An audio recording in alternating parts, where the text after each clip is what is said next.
just one station, they saw someone stealing Christmas play from their front door.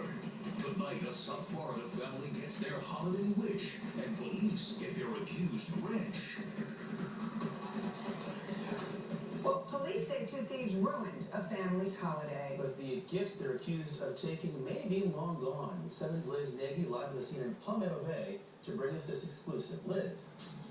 Craig Belkey's this Sosa family won't get the presents back that someone stole right here off the front stoop outside their front door. But finally today, about a week after they say this all happened, the Christmas spirit is finally starting to return to this household. They've started putting decorations back up, presents under the tree, because their surveillance video and tips from viewers help police track down the person they think stole presents from their front door.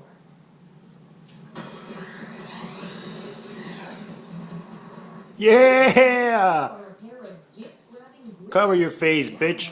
We can't get your stuff back, but we got her. But not before she made off with some valuable pieces of the Sosa family Christmas. December 5th, Oscar Sosa came home from work expecting a few items he and his mom had ordered off the internet.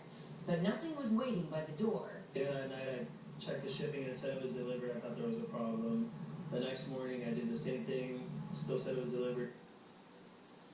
The very next morning, Sosa said he checked the surveillance video, and sure enough, shortly after, the UPS man had dropped those packages right off on the front stoop.